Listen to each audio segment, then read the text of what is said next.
Good evening, everybody. Welcome back to Exploring the Lord of the Rings. My name is Corey Olson, the Tolkien Professor, and this is session number 206 of Exploring the Lord of the Rings, as we will finish the formation of the Company of the Ring here tonight, which is very exciting. We all know the big moment we're going to start off with, as I promised last time. Just a couple very quick announcements first. And that is, first, that Baymoot is this very weekend as is on Saturday, November 6th. We're having our regional moot in Central California in the San Francisco Bay Area. We're going to be meeting in Berkeley, California. I'm going to be traveling out there on Friday. Really looking forward to getting to see folks out there. Going to be a lot of fun. But you can still join us. You can still join us either in person if you're in the area, or, you can join us physically, or you can join us digitally, as of course the moot is going to be fully hybrid, as all of our regional moots have been this year. So go to signumuniversity.org/events and you can find the Baymoot registration and stuff. So definitely wanted to encourage folks to look into that. Our moots have been really fun this year. I've been so happy with all of our digital moots, all of our hybrid moots. That is, it's the digital element that's new. The in-person element is, well, very much indeed delightfully like it has been in years past. That by itself has been a wonderful thing. But just getting back to moots as before.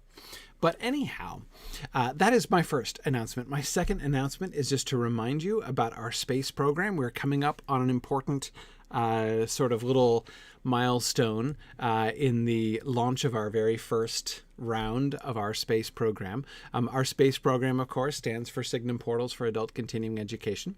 And that is, we are about to post at the end of this week, we're going to be posting the confirmed modules list for December. As I explained in my State of the University address, we are basically, we've posted a number of candidate modules, and whichever ones students have signed up for, those are the ones that we're going to run. So we're basically we wanted to give a bunch of options and then let people choose. The idea of the space program is for it to be as much as possible, as much as we can possibly arrange, driven by student interest. So we're going to be posting the final list of the modules that we're going to be running in December based on the ones that have gotten interest. So that is going to be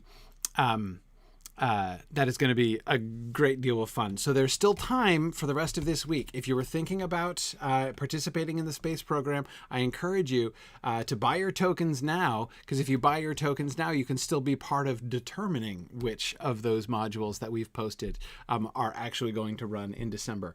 That will go on through the end of this week, and then at the end of the week on Sunday, we'll be announcing that first to our token holders, and then publicly what our confirmed modules for December are going to be. We'll also be posting our modules list for January as well. So anyhow, that is what is going to be happening. And I just wanted to encourage folks. So like, for instance, one thing that I've heard from several people, if you are a creative writer and have been looking for a creative writing community, if you would like an ongoing creative writing workshop where you can be both pushed and supported, we have some really wonderful creative writing options in Space. Space is going to be a wonderful resource for creative writers.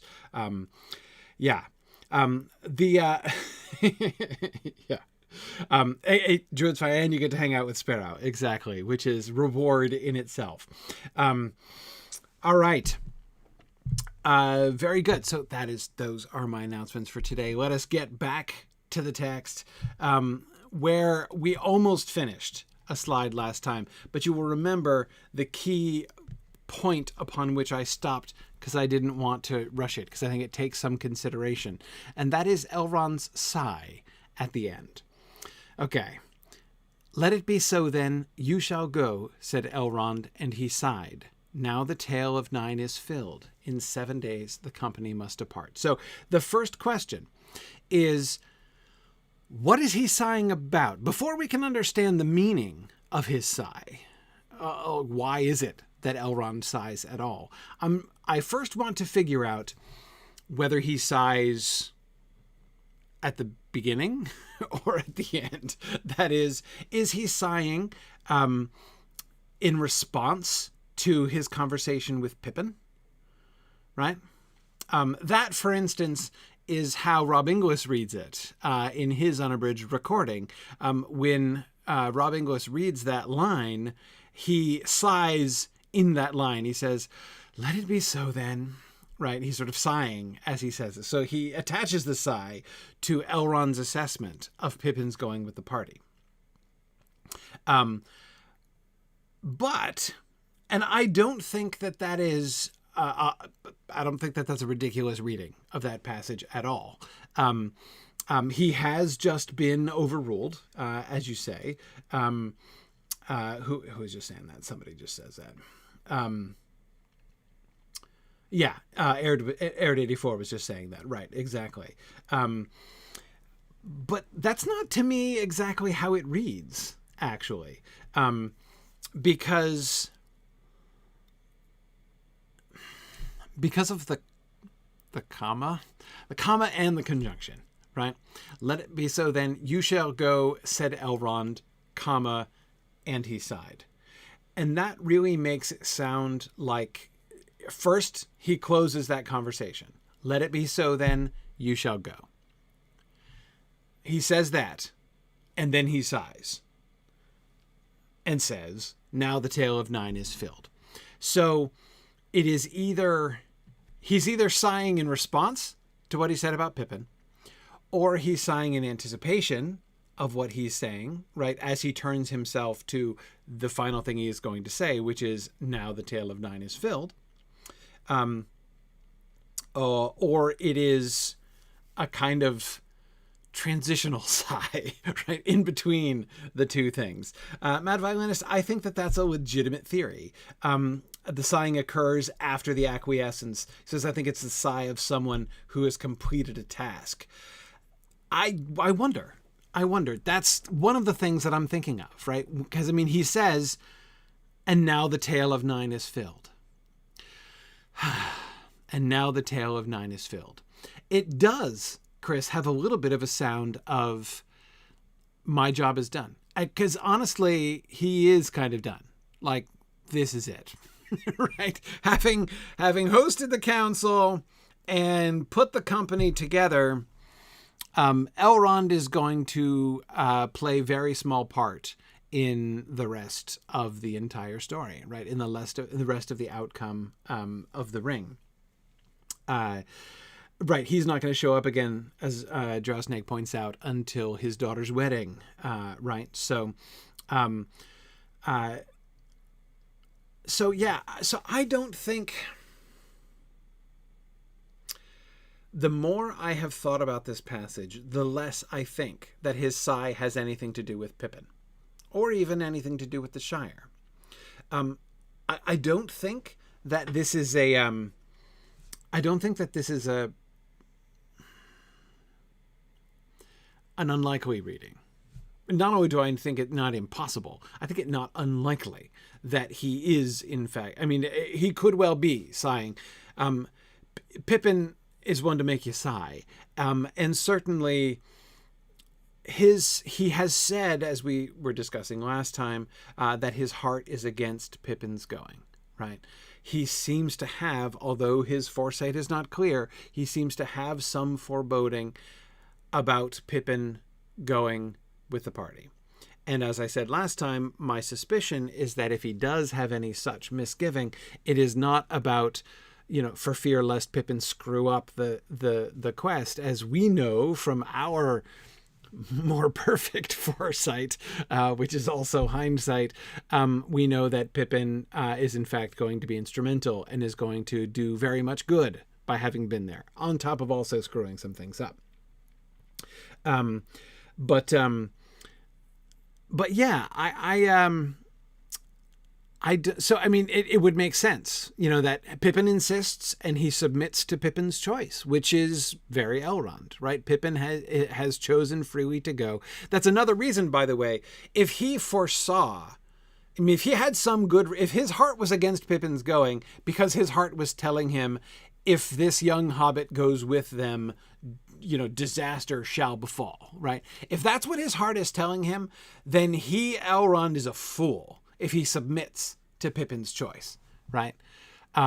If his heart is actually telling him if Pippin goes, then it brings the whole thing into danger, he should at least say that, or perhaps proceed with Operation Tie Pippin in a Sack, right? Because it would not be the part of wisdom for him to submit to Pippin's insistence, despite the fact that he has a perfectly good premonition that Pippin's presence was going to bring disaster to the party. So again, he doesn't say that. He doesn't suggest anything of that kind. The only thing that he talks about foreboding is that the Shire is not now free from peril, right? His desire to send one of the hobbits back. That seems to be the only thing he specifically that he talks about foreboding. So again, I don't think that his heart is against Pippin's going because he thinks Pippin's going to be a detriment to the cause. I can believe that in fact, it seems to me most likely that his heart is against Pippin's going because he has some sort of foreboding of danger to Pippin himself, which, as we also know from hindsight, is not without basis. There is cause to be concerned that Pippin is going to die. He almost dies, right? He doesn't in the end, but he does almost die. He comes very close, right? One of the closest of the whole party. Apart from Boromir and Gandalf, but of those who survive, he comes closer than almost any of them. So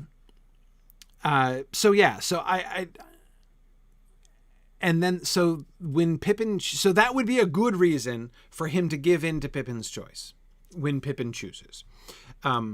If his heart is only against Pippin's going because he's afraid of danger to Pippin himself, and Pippin chooses and insists and shows that he is completely determined to go no matter what, then he has no choice but to let him go. And could I imagine him sighing when he does that? Sure. Yeah, of course I can imagine him sighing, right? Despite the fact that I am confident that this one is going into deadly peril, he insists on going, and I'm going to honor that despite the fact that, I can imagine him sighing. But again, I don't think he is. I more and more am, and certainly Ardent Crayon rationally, there's cause to be concerned for everyone in the company. I agree with that.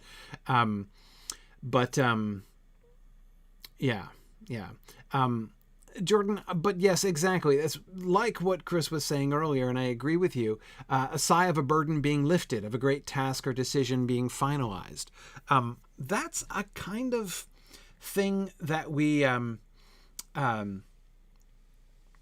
That's the kind of thing that we will see on other occasions. That is, remember when we saw that with Bilbo already?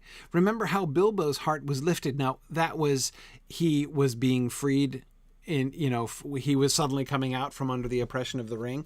That was a little bit different, but it's certainly, although that obviously exaggerates very significantly the situation, when he finally sets out on the road, right? When he goes from, and I can't seem to make up my mind, to, being off on the road again, right? That sense of the weight of decision being off him, of going past that time of decision. That is something that I think, I do believe we will see that more than once. And I can imagine Elrond sighing for that reason at this moment. In many ways, I like it better. I think the sigh is more important if the sigh is connected to what comes after than what comes before, basically. Not that he's just sighing wistfully over Pippin, but sighing because now the tale of 9 is filled. Remember where he started this slide. There remain 2 more to be found. These I will consider. It's his choice. It's his choice, as is clear from Gandalf's encouragement, right? I think, Elrond, that in this matter it would be well to trust rather to their friendship than to great wisdom, even if you chose for us, right? My point is that Gandalf is speaking as if the choice is Elrond's. This is Elrond's job, right? This is his big role, He has a major choice to make here. It might not seem like a huge deal, and of course, the more times we've read this book before, the less big of a deal it might feel like to us at the time, right? Because the more we will be feeling like the outcome is predestined, right? Of course, he's going to choose Merry and Pippin for the last two, but it is not. It is very far from a no-brainer, right?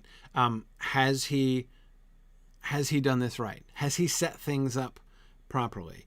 His job is to, remember what the poem said, right? There shall be counsels taken stronger than Morgul spells. It's a big deal, right? And his is the counsel primarily. That is counsel, right? His is the giving of counsel. And this is the primary counsel that he's going to give. He has already said some fairly momentous things, right? We must send the ring to the fire. That was fairly momentous. His whole small hands do them because they must speech was pretty important in consequence. But in the end, his choice, his determining, his filling the tale of 9 is a big deal. Now, we talked about the tale of 9. I saw somebody was asking about what does that mean, the tale of 9. Why does he say tale? It's a rather antiquated expression. Like a tale is like yeah, exactly. Gildolwyn, in the old sense of a number or count. Yeah, exactly. Yes. It doesn't exactly, as Bjarnasonar says, it's related to the word tally. Exactly. So the implication, as I understand the old use of the word tale, is it's not just like a random list. It's like, would you have a certain number, right? A certain number that must go into something. So again, he had already determined the walkers shall be 9, right? And so there was a list. There was a list of 9 slots, right? And now that list, that number of 9, that predetermined number has now been filled. But of course, as several of you have pointed out, it does at least serve as a kind of pun as well, right? Because now the story of the 9, the tale is filled, right? The tally is filled. The tale is filled, but the tale of 9 is also begun at this moment too, right? And again, I think that this is, yeah, exactly. As Arana says, when the tale is full told, equals when the count is complete. Yes, exactly. So, yes, in 7 days, the company must depart. Anyway, as I say, it does connect to this is the beginning of your story. And again, and that's his job. His job is to start that story. He shall give counsels, right? Counsels shall be taken at Imladris, stronger than Morgul spells. And he is finished with his work here. And I do think that that's what his sigh is attached to, not to wistfulness or concern or something like that over Pippin, but rather of this moment when he can declare ultimately his job finished. Now the tale of 9 is filled. In 7 days, the company must depart. You have to wait 7 days because it's not Christmas yet, of course. Exactly, like Leobot, sort of for good or ill, it is done. Yeah, exactly. And he doesn't know. His foresight fails him to the south, right? He is in the dark as well. Yeah. Yeah. Evil Dr. Cannon, is remembering Sam's sigh before he says, well, I'm back. Yeah. That would be an interesting study. Under what circumstances do people sigh in The Lord of the Rings? That is, I'd be interested to see that. I mean, there are a few sighs that I think I can remember, but I want to be sure. Some sighs I might imagine, right? Okay. Yeah, interesting. JJ says there are 26 references to sighing in the Fellowship alone. Good. Yeah.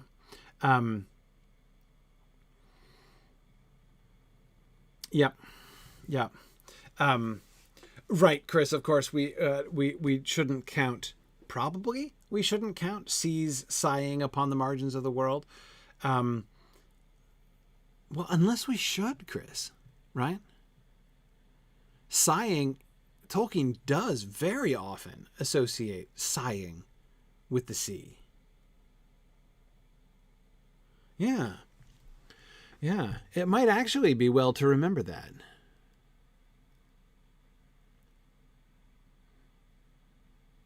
Interesting. I'm just wondering if there are what kind of trends we could see if we looked at that. Exactly, Fourth Dauntless. That's why Legolas is going to sing "What News from the South, O Sighing Wind." The south wind is sighing because it comes from the sea. Exactly. Yeah. So, I mean, because we can think of lots of things, right? Like one can sigh, one can have a wistful sigh, one can have a sigh of contentment. I seem to remember the hobbits breathing sighs of contentment after eating large meals.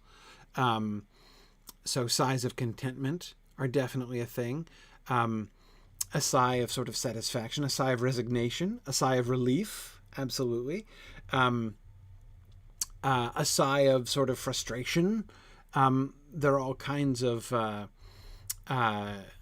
ways in which one can sigh. And as I say, I wonder if there are any trends, if we see some more than others. That would be interesting to know. Exasperation. One can certainly sigh in exasperation. Yep. Yeah. Again, I'm not saying that by looking at the pattern, this would necessarily tell us exactly, what Elrond meant here. This would just be one data point among many.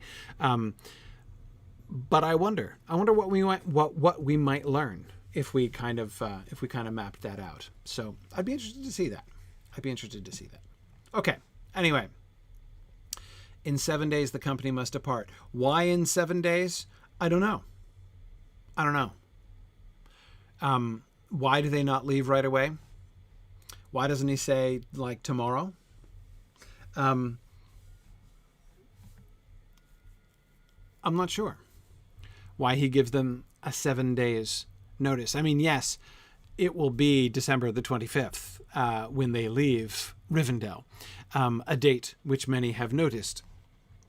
But that's in its way not a real answer, right? Because Tolkien could have had them leave Rivendell on the 25th no matter what happened, right? He could make tomorrow the 25th if he really wanted to. Yeah.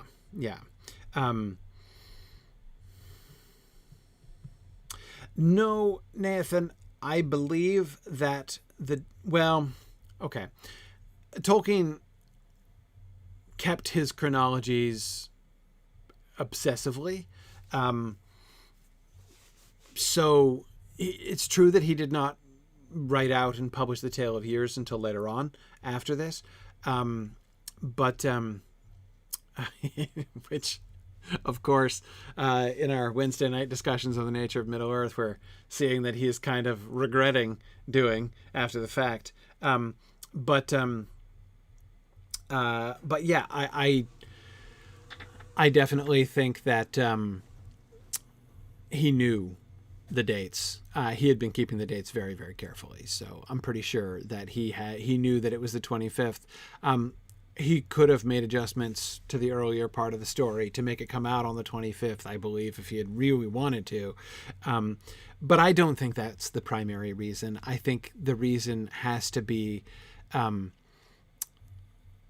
from sort of within the story. And I think most likely just for preparation. He wants to, they have made the choice to begin, and he wants them to be prepared to leave. Time for last minute preparation. Absolutely.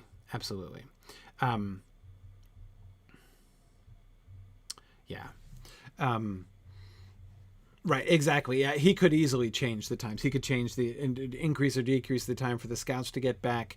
There's nothing to anchor this. There's a very vague span of time prior to this, so he could have made this conversation happen almost any time he wanted to. So yeah, I agree. There wouldn't really be any reason to do that. No, we still do have a sword to reforge. That's still coming up. In fact, immediately that is coming up. The sword of Elendil was forged anew by elvish smiths, and on its blade was traced a device of 7 stars set between the crescent moon and the rayed sun, and about them was written many runes, for Aragorn, son of Arathorn, was going to war upon the marches of Mordor. Very bright was that sword when it was made whole again. The light of the sun shone redly in it, and the light of the moon shone cold, and its edge was hard and keen. And Aragorn gave it a new name, and called it Anduril, Flame of the West. All right, so let me just pause there, because this first sentence contains one of those passages, and there have been several, right? I mean, I've read The Lord of the Rings at least 50 times in my life, and throughout our discussions in exploring The Lord of the Rings, I keep coming to these sentences and being like, was that always there? Like, I don't know that I've ever even actually noticed that before at all. And here's one of them. I think that always my mind kind of attached to, and on its blade was traced a device of 7 stars. If you had asked me to describe what is traced, what design is traced on the blade of Anduril, I think I would have remembered the 7 stars. I would not have remembered that the device was 7 stars set between the crescent moon and the rayed sun.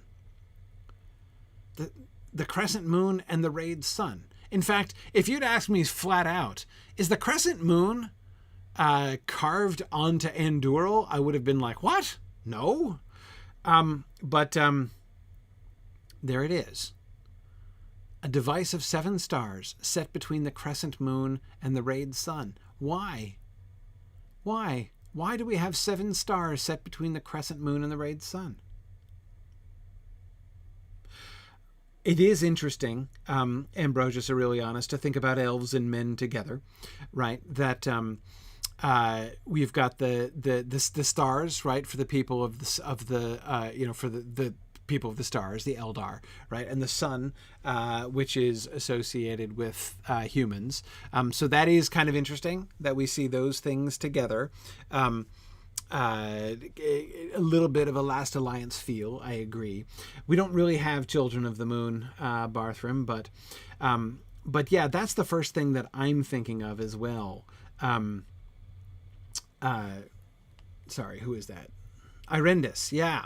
Irendis, Ithil, Osgiliath, and Anor. Exactly. That's just what I'm thinking of as well. 7 stars set between the crescent moon and the rayed sun. That is exactly, maps directly onto the ancient Númenórean cities of Gondor, right? Minas Ithil, the Tower of the Moon. Minas Anor, the Tower of the Setting Sun, and Osgiliath, the Citadel of the Stars, in between them, right?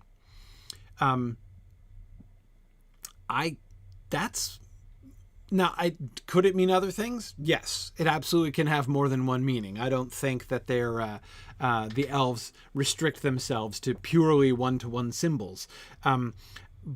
But that seems to me really appropriate, right? And of course, the Tower of the Crescent Moon has fallen on the Citadel of the Stars has fallen on hard times.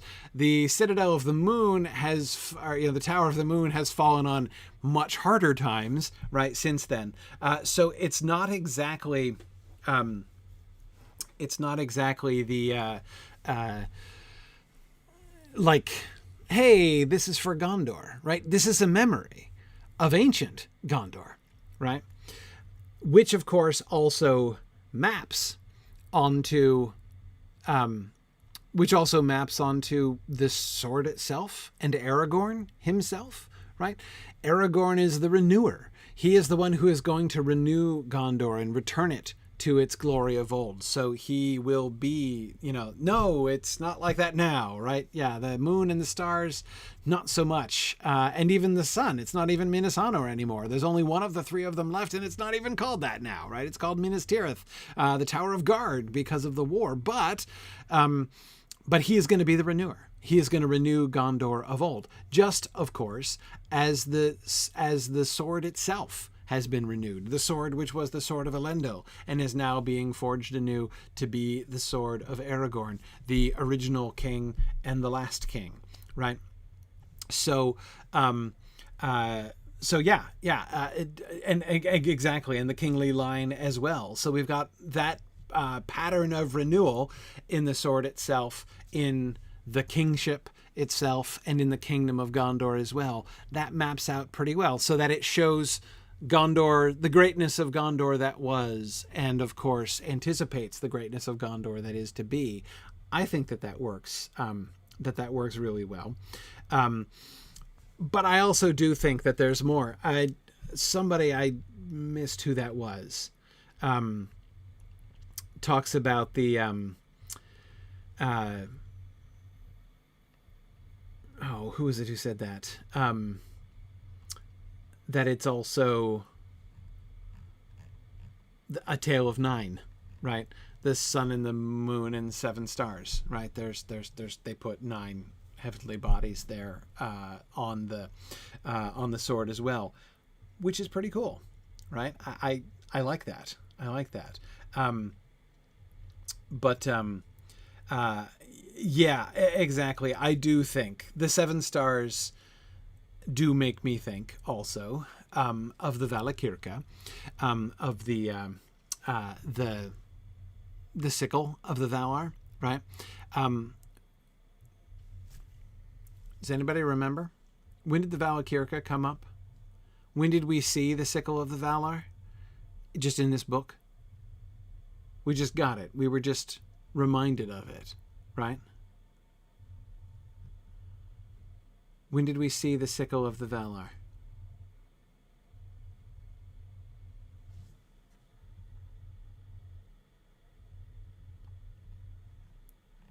Yes! Hathalas, you've got it. Good, and JJ was just quoting it. Bree. At Bree. They see it above Bree Hill. Exactly. Yep, we are reminded before our encounters with the ringwraiths in the wilderness of the sickle of the Valar that is hanging in the northern sky as a warning to Morgoth. Yep. So I suspect, and of course the 7 stars are associated with Numenor, right? So you've got the Numenorian stars, and you've got the crescent moon and the raid sun. Again, the moon and the sun, of course, in addition to being, I heard, people were saying, which I was thinking as well, of course, that it's could also be associated with the trees, right? You got the moon and the sun standing on either side, like like Laurelin and Telperion. Well, Telperion and Laurelin respectively, associated with those that it seems to me a little bit of a weaker association, just because again, we don't have anything tree-ish explicitly alluded to here. So it's a very indirect kind of connection. But I think it works. Why a crescent moon? I believe if I'm remembering correctly, the symbol of Minas Ithil was a crescent moon. That's one of the main reasons that I'm thinking of Minas Ithil there first and foremost, because it was. I mean, it was not like, you know, the full moon was not the sign of Minas Ithil. I don't know that it's a waxing or whether it's a waxing or waning crescent. That is perhaps a little. I don't know. I'm not sure. We're not told. We're not told which crescent it is.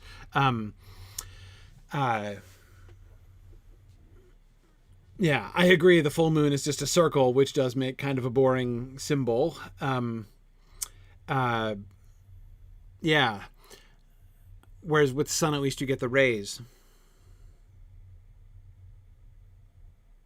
I'm trying to remember if there's ever any reference as to whether it's associated with a waxing or waning crescent, but I don't recall any reference to it. I know that Minas Anor is called the Tower of the Setting Sun, specifically.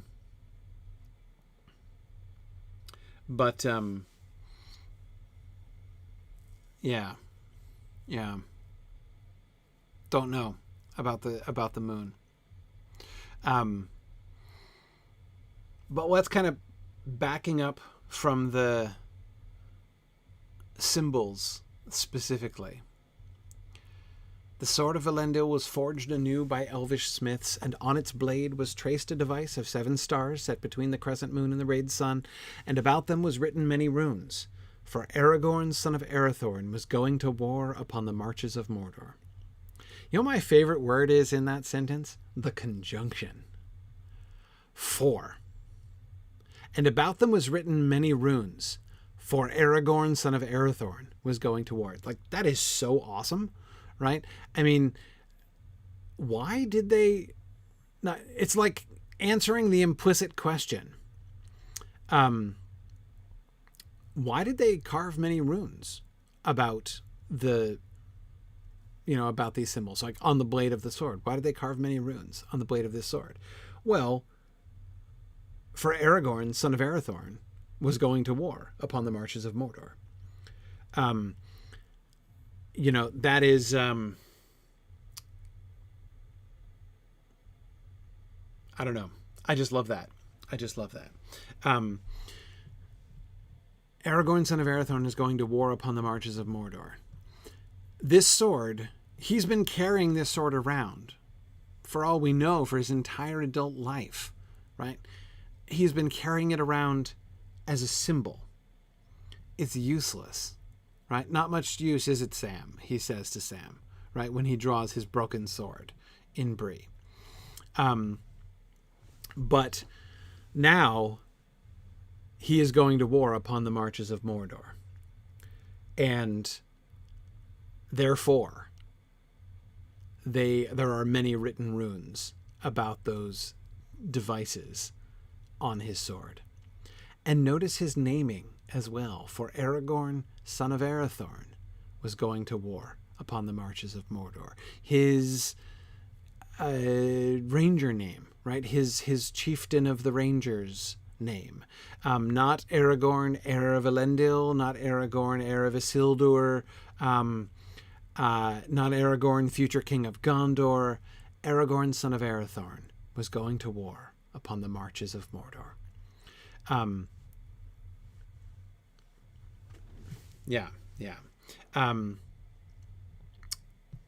I wonder, Chris, I wonder if we do see a little bit of Findegil, King's Rider, creeping in here.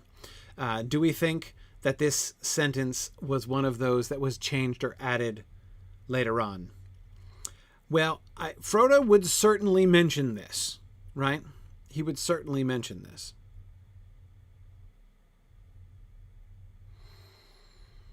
I don't know. I'm wondering. it's almost too understated. That's what I'm wondering. That's my biggest concern. Silk Westcott thinks the alliteration is a dead giveaway.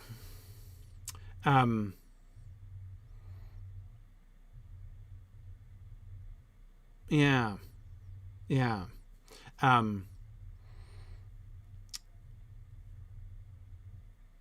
Maybe. It's pretty understated, though. I mean, Aragorn, son of Arathorn, sure. But I mean, his name is... That's a freebie from an alliteration standpoint. Marches of Mordor, yeah. Yeah, but...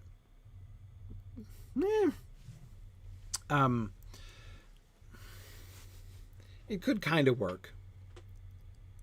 But...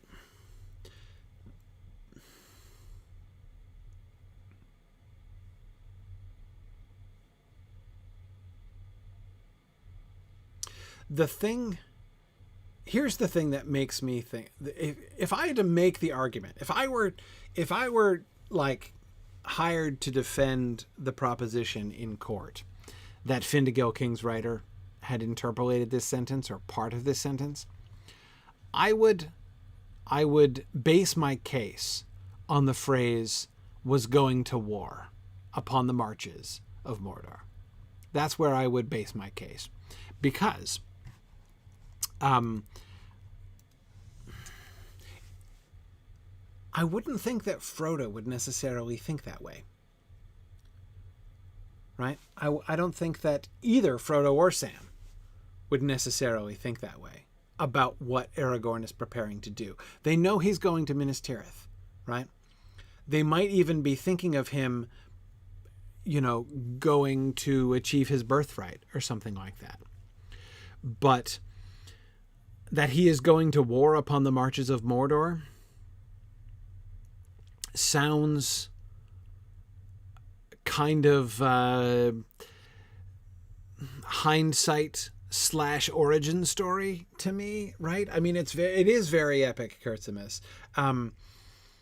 He is going to end up going to war upon the marches of Mordor. That is, in fact, what he's going to end up doing. And so he is, in fact, setting out on the journey which is going to end with him going to war upon the marches of Mordor. He's going to invade Mordor itself.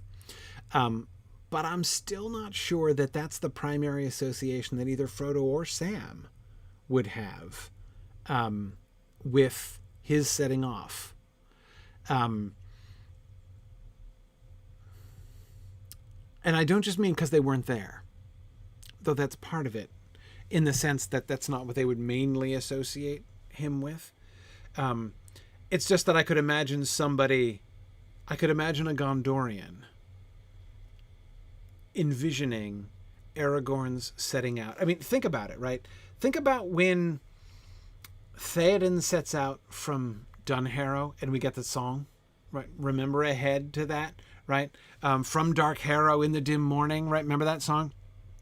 We interrupt this narrative, right, to give you a heroic lay written in later years about this moment, because this moment was like super important in retrospect for the Rohirrim, right? When Theoden set out from Dunharrow. But at the moment, it doesn't seem like all that much, right? Not nearly as much as it sounds like in the song, I'm sure, right? There strikes me as a kind of a parallel here. From the Gondorian perspective, they would think about his departure from Imladris. He's headed to them, right? What are the things that Aragorn is going to do, is going to accomplish? Like, what is the point of him, on this quest? What's his role going to be in this quest? Well, again, if you're a Gondorian, there's no question, right? You are going to war. He is coming to war. He is going to come and deliver Minas Tirith in its hour of need, in the war that is coming. And then, having delivered them in their darkest hour, he is then going to lead them into an assault on the Black Land, which, bear with me, is going to succeed, right? I mean, that is the road that Aragorn is setting out on from the Gondorian perspective, right? But it's a little harder for me to imagine, frankly, any of the hobbits necessarily thinking of it this way. But I do agree with you, Fourth Dauntless, that it is explicitly in his plan. And we talked about this in conjunction with the sword and the forging again of the sword of Elendil. Like, remember when we talked about back in the council, we talked about the significance of the sword that was broken, right? What does the sword that was broken mean? What does the sword of Elendil mean? What is the significance not only of it as a sword? It's not just an heirloom of the great king, but it is also the broken sword, right? It is the sword of the king who died in battle, who sacrificed himself in order to throw down with Sauron, right? In fighting against Sauron, who gave his life in his attempt alongside alongside Gilgalad, to try to take down Sauron, right? And that's what we talked about. That's what Aragorn is pledging himself to, right? He is pledging himself to taking up the sword of Elendil, which doesn't mean now I get to be king, right? It is not at all like that, frankly, slightly silly scene in The Paths of the Dead. There are several. The Paths of the Dead are rather a silly place in the Peter Jackson film. I can't help but think. Yeah, that moment with, like, you know, when it's only the sword of the king that identifies him and whatever. It's kind of fun in the movie. Like, if you don't actually know anything about Aragorn's sword, it's a fun moment. But the sword of Elendil, of course, means a great deal more than that. It is not a sign of his birthright. It is not the justification of his kingship. It is his pledge, his duty, his undertaking to bring war to Mordor. When he does lead the armies of the West to the Black Gate, he is doing it exactly right. Right? He's doing it exactly right. Exactly, Fourth Dauntless. You do not, in fact, get to wield supreme executive power just because some weedy elf threw a sword at you. Yeah, that is not, in fact, how it works. Yes. Interesting. So Chris is saying, for him, it's the language around the description of Anduril. The word order reminds me of the phrase long spears and bitter, which is used to describe the skill of the Rohirrim on Pelennor Field. It's the same sort of heroic register and not something we see in most of the narrations we can easily associate with the hobbits. Yes. Kurtzimus was also saying that it has the same sound as Arwen's introduction to me. Yes, that's the passage I was remembering back to most specifically, Kurtzimus, when I was thinking about the Findegil question.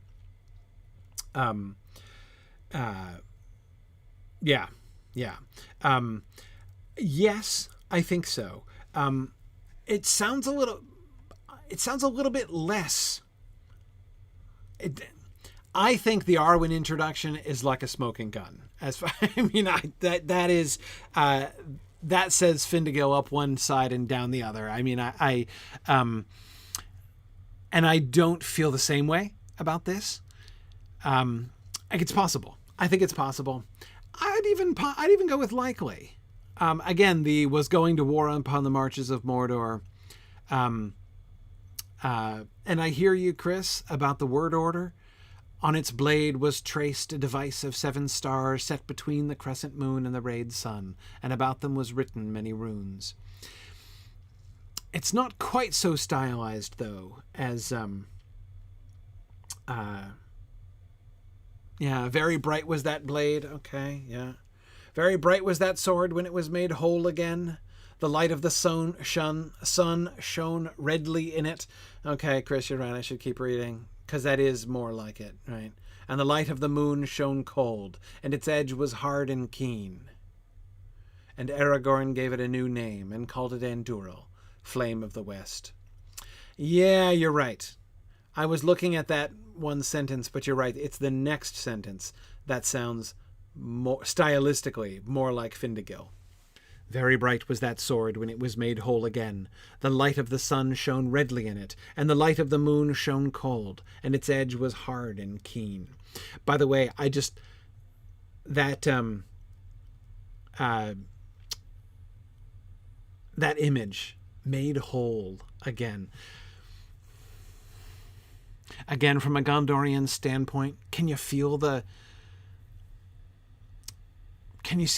wistfulness there? Right?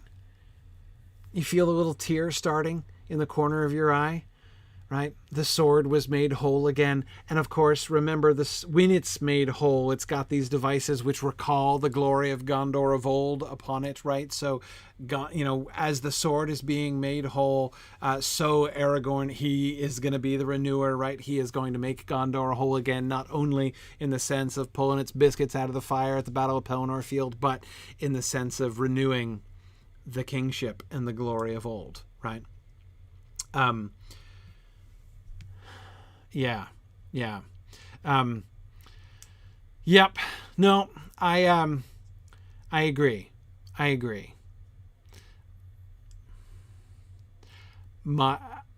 bet you. Here would be my specific guess. My specific guess would be that Frodo had written. He wrote the beginning and the end of this paragraph. Like, he had written a paragraph describing this. The sword of Elendil was forged anew by elvish smiths. And he might even have noted what was traced on the blade, right? And then the end. And Aragorn gave it a new name and called it Anduril, Flame of the West. I think it probably, Frodo's original paragraph probably started that way and probably ended that way, right? But that Findegil thought it needed a little bit more in the middle, right? And he expands. Very bright was that sword when it was made whole again. The light of the sun shone redly in it, and the light of the moon shone cold. I love the lack of parallelism there.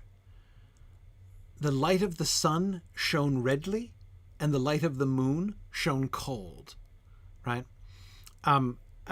It's not redly and whitely, right? Or the light of the sun shone hot in it, and the light of the moon shone cold, or something like that.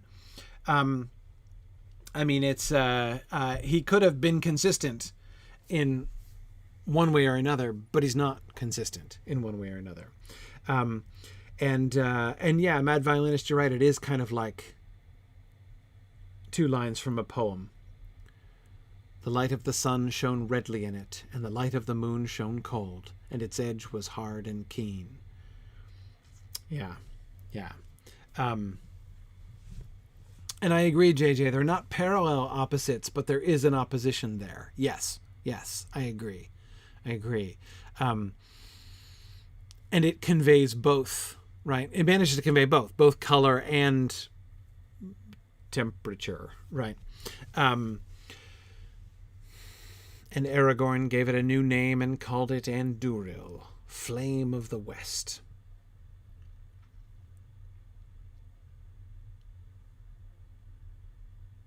What do you think of the name? Flame of the West. Yeah, it's a capital W, clearly. But of course, the West in The Lord of the Rings, when we're talking about the Silmarillion, right, the West always means Valinor, right? But in The Lord of the Rings, the West has a triple meaning, really, right? Because on the one hand, it means Numenor, right? Clearly, Westerness. So it is the flame of Westerness. It is the Numenorian sword, right? It is also the flame of the West in the sense that it is the champion of the West of Middle-earth as against the East of Middle-earth, right? I mean, Mordor being the East and the Free Peoples being the West, that is also a way in which the West is used frequently in The Lord of the Rings. And then, of course, there's still the West, beyond the West, right? There is still the utter West that lies there and still is not wholly forgotten about, right? So he is the descendant of Westerness, right? He is the champion of the West against the East, and in service of the utter West, right? In submission to the utter West. Exactly, Chris. We look to Numenor that was, and to Elvenhome that is, and beyond that to that which ever shall be. Exactly. Yes. That's, of course, Faramir in Henneth Anun, explaining why they look to the West before mealtime.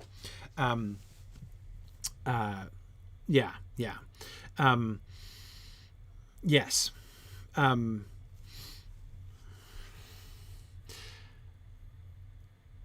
So like associating it with the West accomplishes a whole bunch of different things.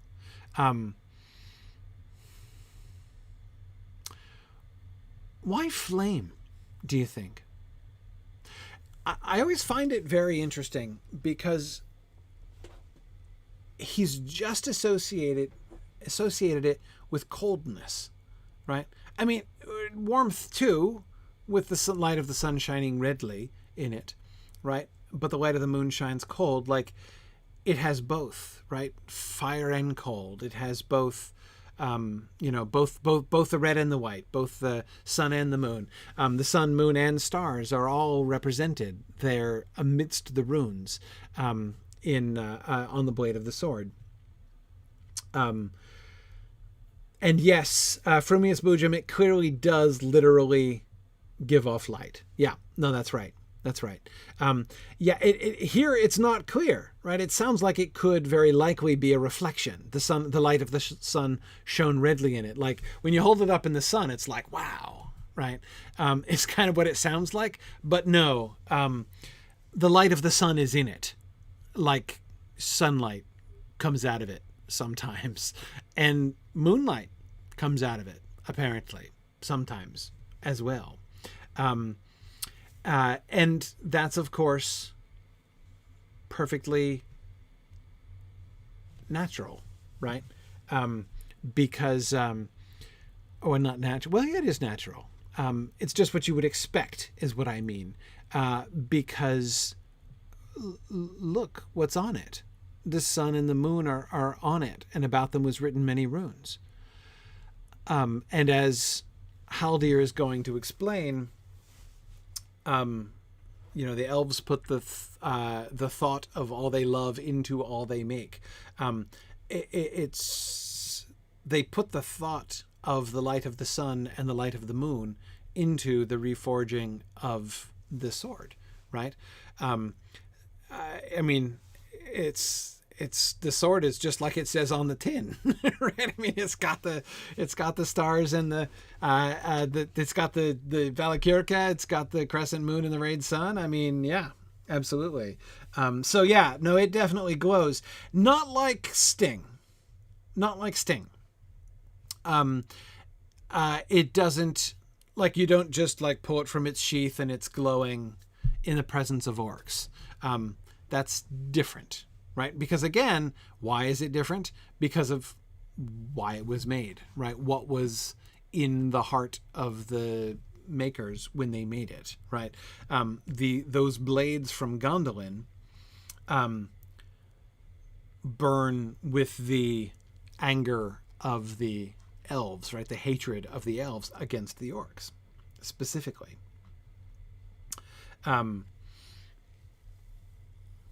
Yeah.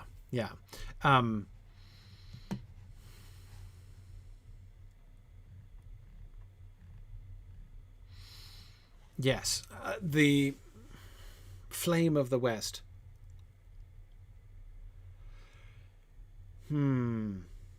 So several of you were asking about the flame imperishable.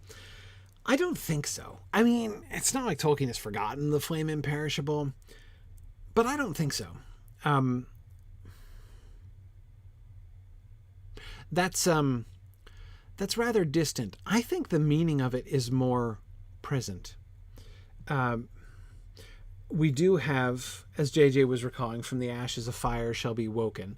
So is he making an allusion in the name of the sword itself to Bilbo's poem, which he has already embraced, right? I am Aragorn, and those verses go with that name, he says, right?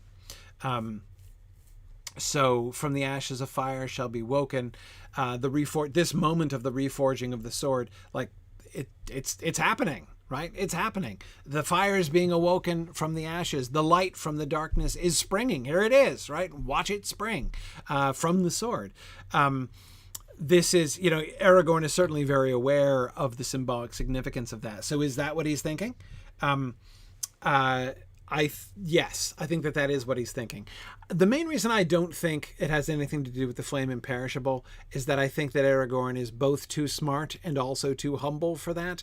I don't think that Aragorn in this moment is like, and I shall name my sword after the creative power of God himself. Like, no, I don't think that's what Aragorn's thinking.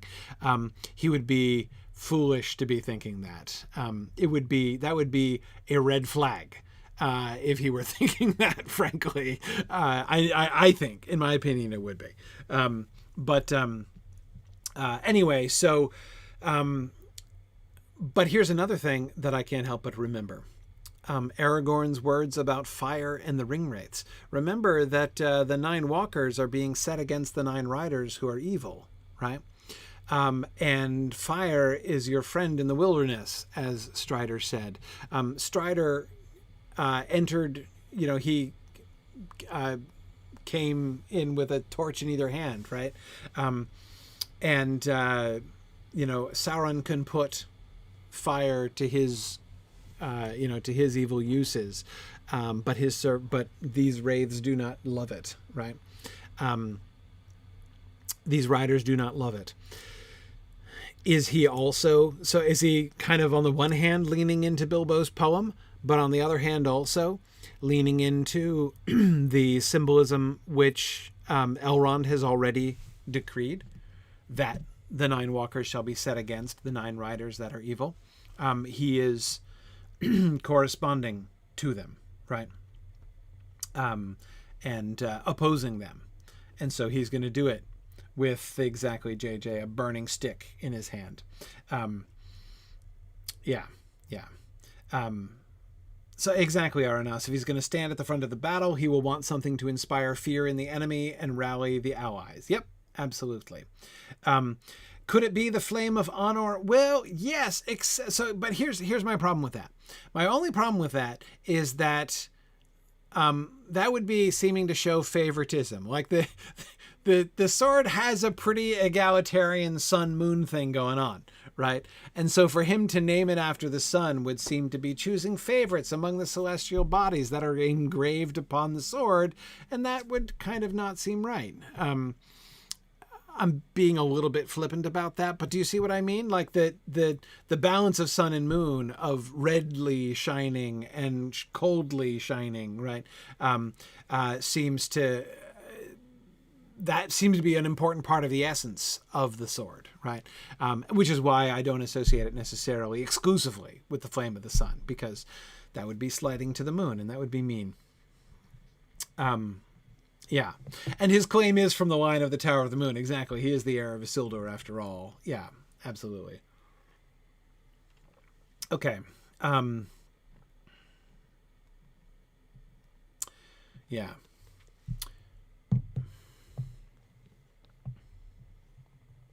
Oh, interesting. Fourth Dauntless says, I'm also reminded of the light that lingered in the west in Boromir's dream.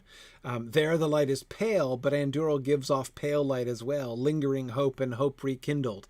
Certainly with hope rekindled. And again, that goes back to Bilbo's song, right? By the way, how awesome is it, right? That the poem that Bilbo made, like if Aragorn is actually thinking of Bilbo's poem, what a wonderful compliment, right, to Bilbo, right? That the great sword of the king. The sword of the king, which is going to, if we're right, lead Findegil, King's Rider, to interpolate this whole poetic passage describing the brightness of the sword, right? Because he just can't stop himself.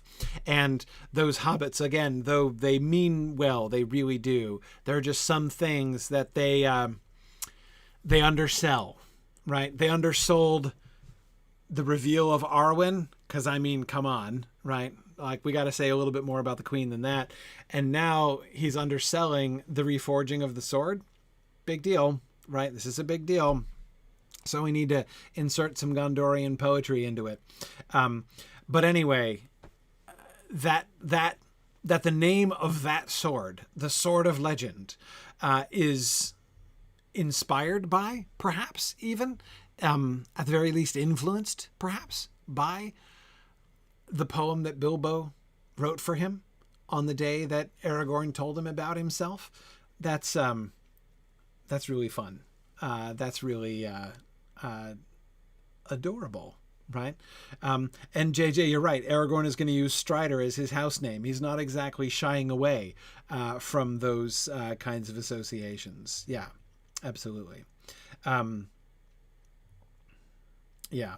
And Jordan, I agree. I do think like the Sword of Gondor restored, or even like the restoration of Gondor, does seem to be the overall theme of the sword. I agree. I think that that's the most important thing. Aragorn and Gandalf walked together, or sat speaking of their road and the perils they would meet, and they pondered the stories and figured maps and books of lore that were in the house of Elrond.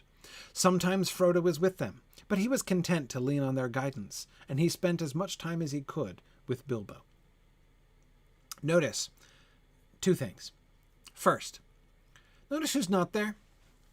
Notice who's not part of these powwows, as far as we can tell. Chris, exactly. Elrond. Pippin, right, Pippin's not there. Elrond is not there. Elrond is not advising them. Aragorn and Gandalf are making their plans. Chris, exactly. Elrond, he's done. He's done. His job is finished. Silquesket says Elrond is so done. Yeah, absolutely. Yeah.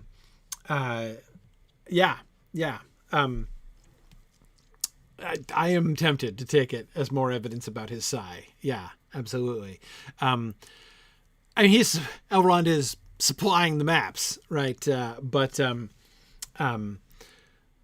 yes, I think that that's interesting. Here's the other thing that I think interesting about this. Frodo's contentment, right? Content, I think, is a really interesting word here. Sometimes Frodo was with them, but he was content to lean on their guidance, and he spent as much time as he could with Bilbo. Frodo is happy to let them lead. Frodo submits. Kendall, I'm not sure if Frodo is actively trusting to fate here, but I'm inclined to interpret this as a good sign on Frodo's part.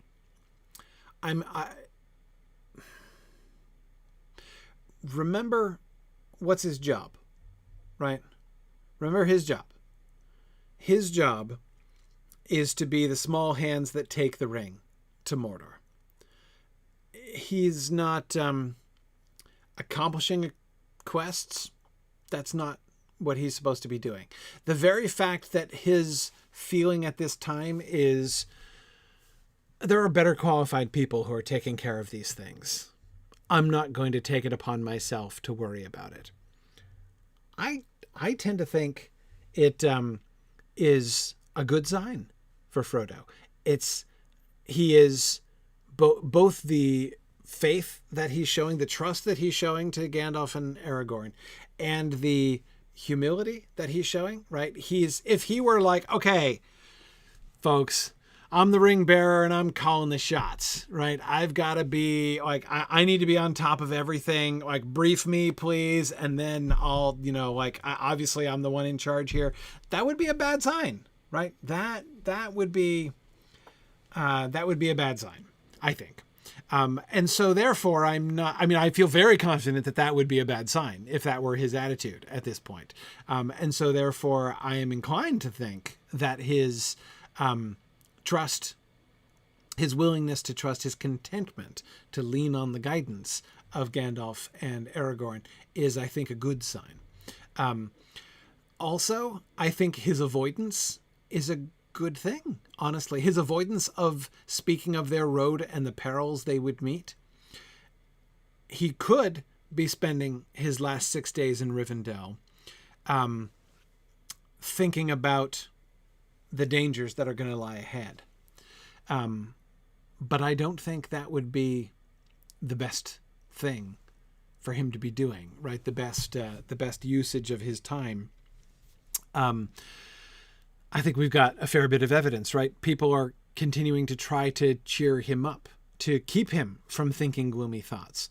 And so that he here voluntarily, although he is presumably invited, right, into these conversations, he seems voluntarily to be withdrawing himself from that and saying, you know what, I'm going to think happy thoughts instead, right?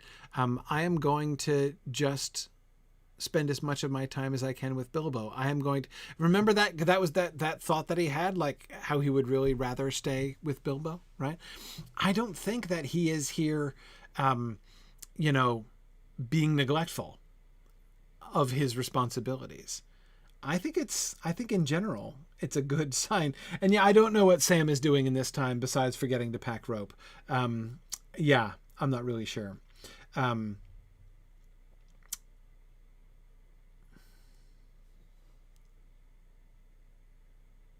If I had to guess what Sam is doing while he's not packing rope, my answer is memorizing poetry. That, I think. He could also be eating bannocks, and but that, of course, can be done at the same time when memorizes poetry.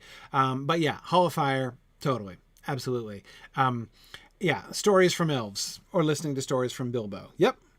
I agree. That's exactly, Fort Dauntless, what I'm thinking too. I think that he's, I think we even see some evidence of this.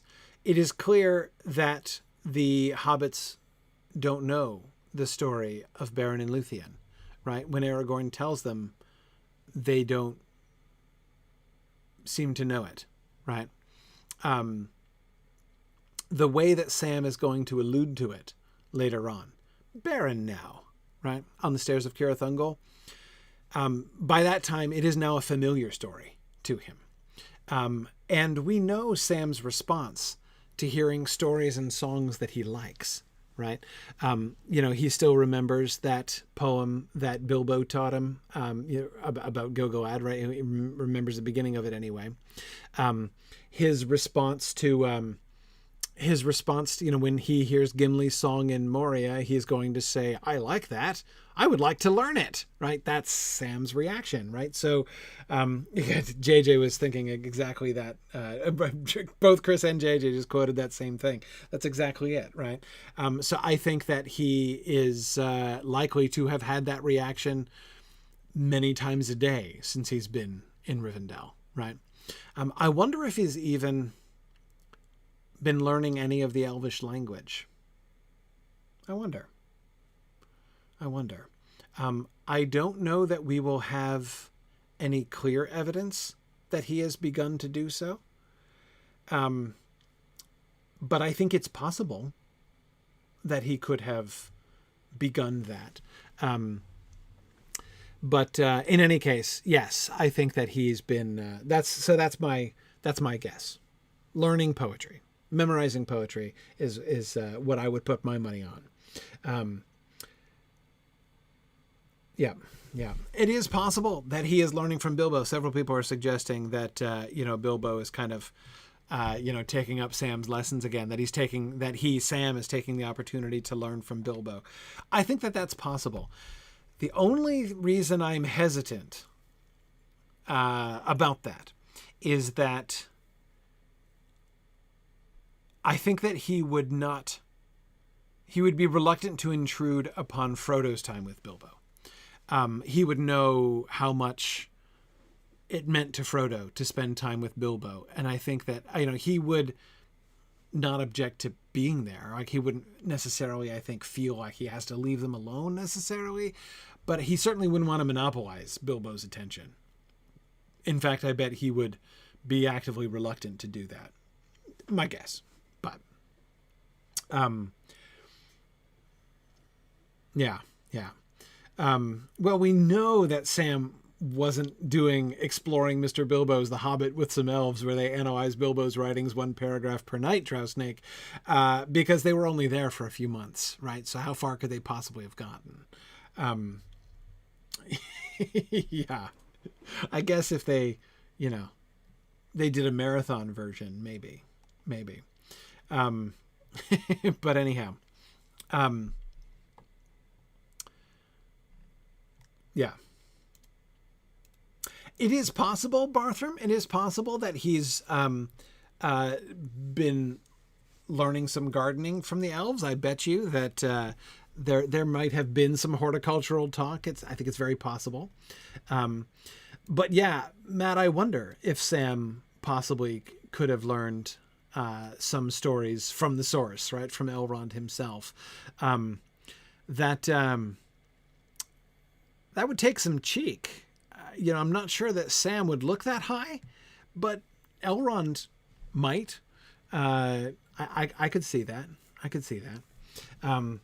You're right, Chris, that it is, like November when they're there, so probably not very much gardening, though they could talk about it, perhaps. Yeah. Anyway, okay. That's my speculation about what was Sam doing besides not packing rope. Let's see. He spent as much time as he could with Bilbo. Well, we'll get there. We'll get there next time. That is, Frodo spending time with Bilbo is what we are. That is a transitional sentence, right, into our next slide, where we continue the theme of elves and swords next week when we return. I will be back next week. I should, unless something goes very much amiss in my return trip from Baymouth, I should be back definitely on Tuesday, so I should be able to see you guys again next week. We will talk about Sting and the gifting of Sting. Thanks everybody for joining us for our book talk, and it is field trip time for those of you who are able to stick around for the field trip. And now Valori's not here today. Valori is ill, unfortunately, so she couldn't join us today. But we will still field trip. We were in Gwingris, as I recall. So, Druids, I don't know. Can Kiriana do the raid sorting? Yes, I can, sir. Thank you. That would be excellent. All right. So Aslan's Compass, we're not actually ending early. We're just ending like closer to on time, which is the unusual thing.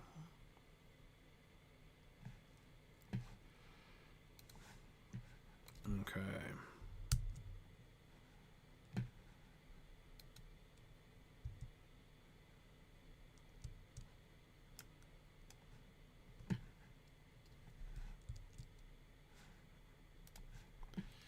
I just gotta make my screen sort itself out here. Okay. All right. And now we can milestone there because we did that last time. So this time we were going to, having explored sort of around the perimeter and looked at the way in which Gwingris was situated. And Gwingris is, oh yeah, Kiriana. That's. Yes, Kiriana dances with tentacles. That's it. All right.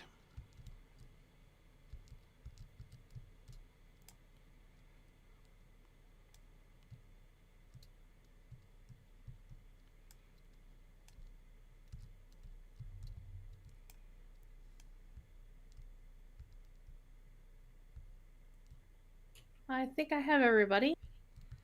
All right.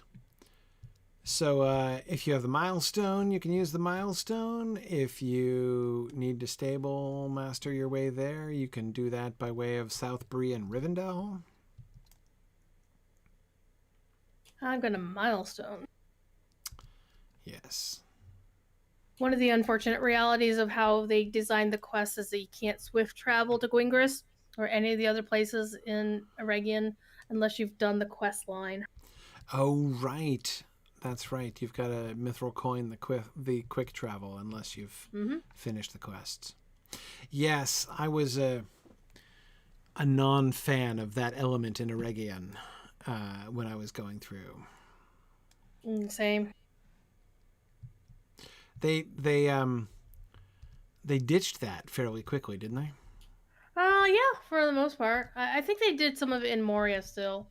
Right. And JJ's having fun with the pool, which you can fish in, by the way. Right, he's splashing in the pool. I love how you can fish in like 4 inches of water.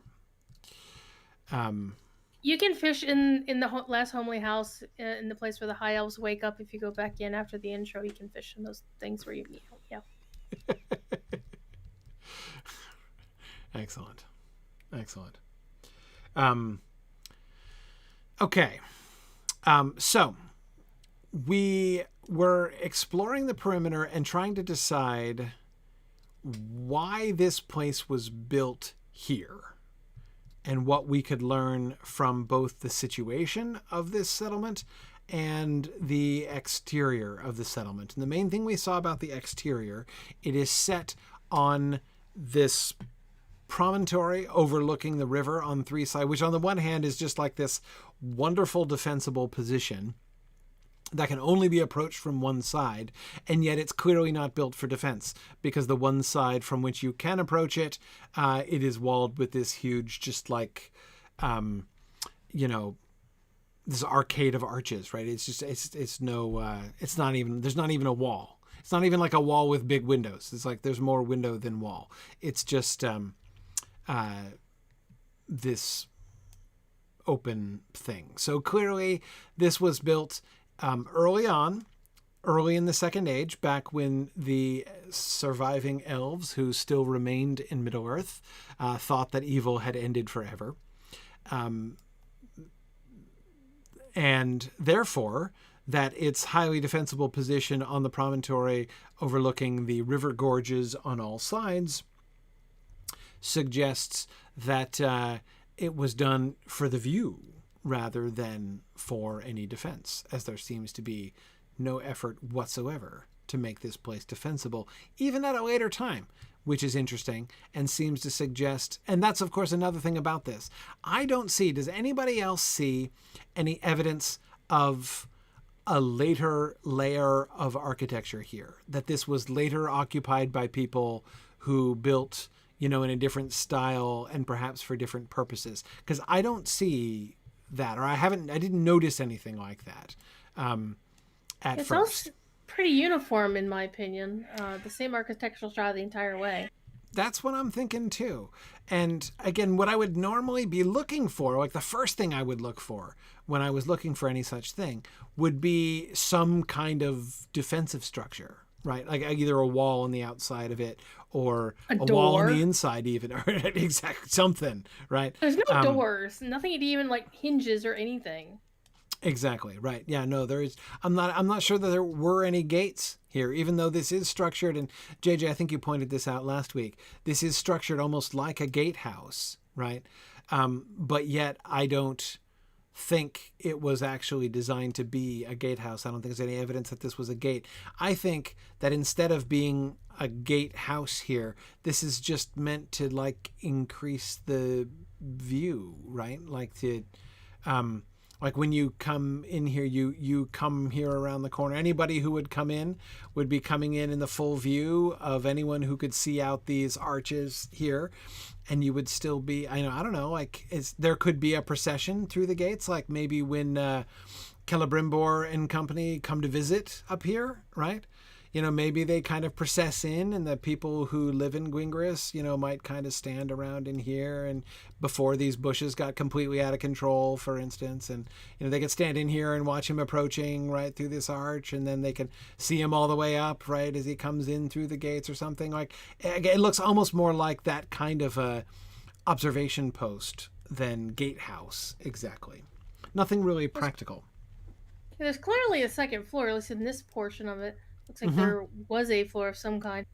Honestly, I'm thinking the Muppet Show opener with all the faces waving at people. Right, yeah. A little bit like that. Perhaps marginally more dignity than the Muppet Show, but only a little bit more dignity. I think the Noldor... But with the tra-la-la-lally? Well, see, exactly. We know that the Noldor were themselves into a good tra-la-la-lally. Notice the arches at the top here. That curved inward. Curved inward, right? This was clearly not just a wall, right? Yeah, JJ has posted an image of the Muppet Show opening to which you are referring. Each Muppet in a little archway. Yeah.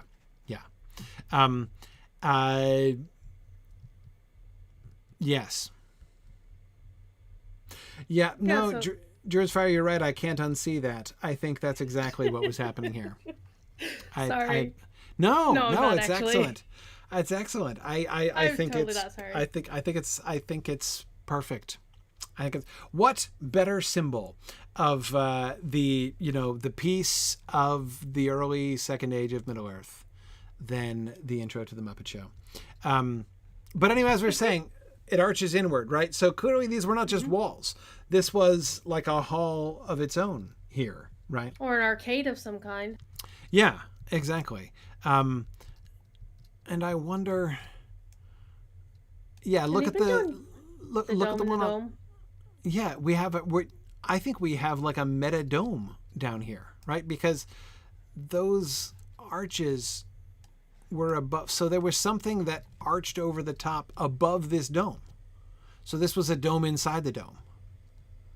Could this have been like a high seat? Maybe some dignitary. This would be their personal little gazebo, I guess.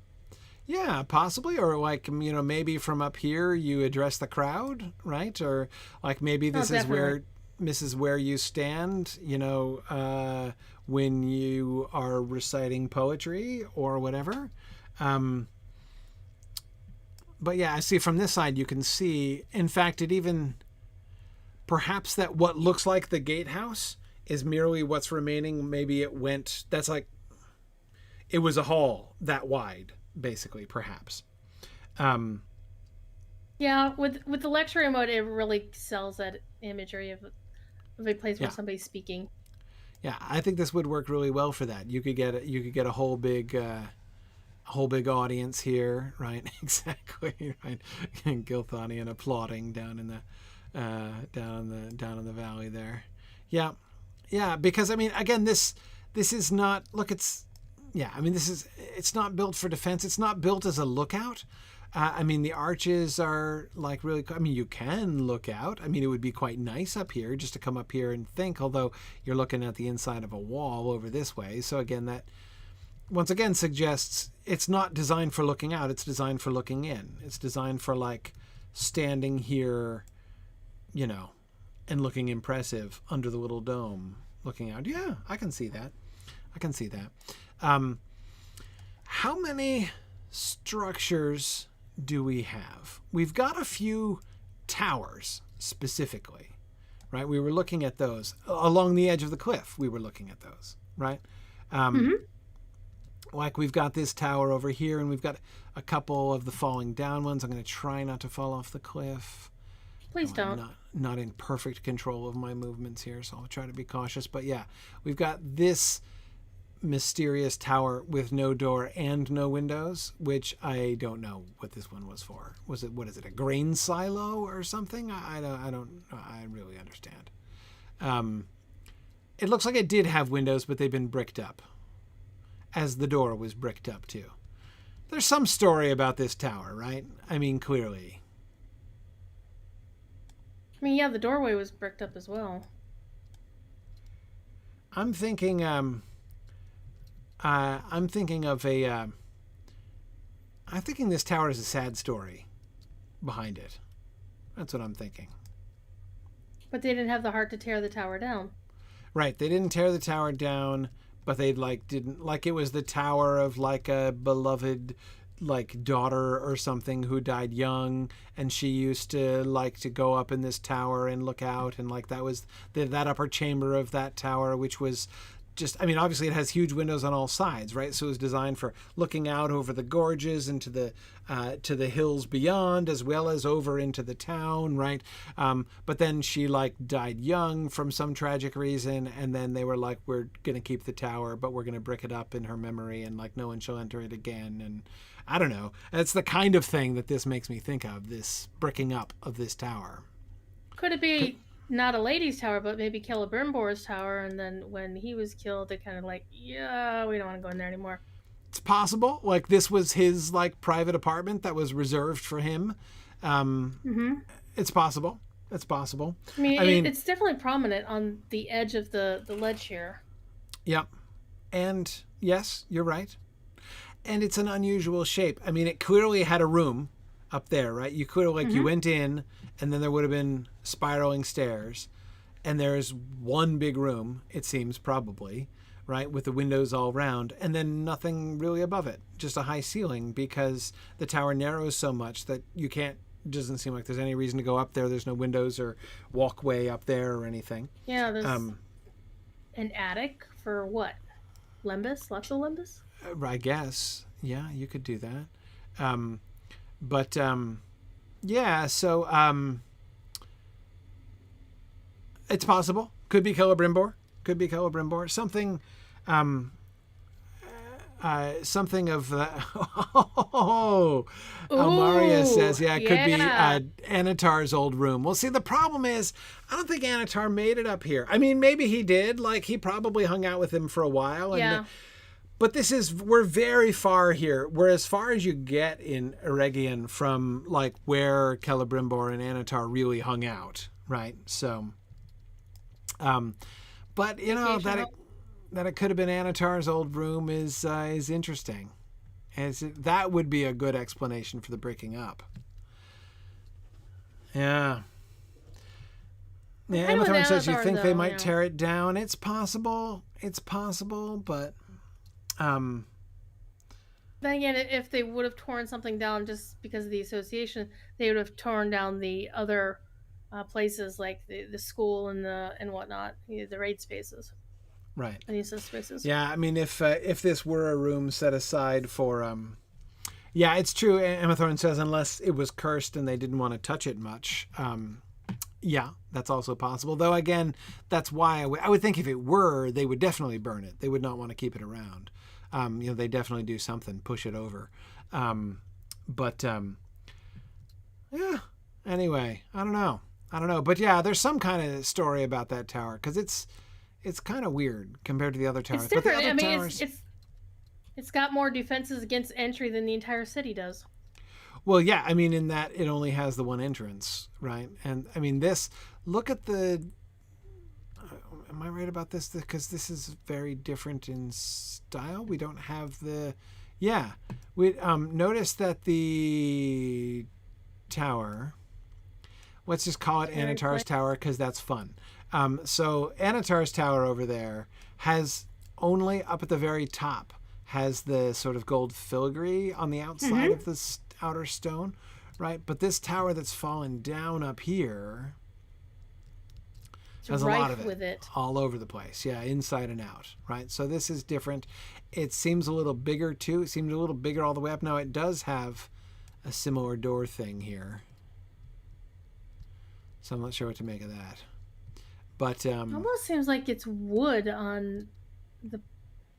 I mean, it looks like a wood grain here on the pattern, like the frame of the door. It looks like wood, but the frame of the door. Rotted. Yeah, it should have rotted by now.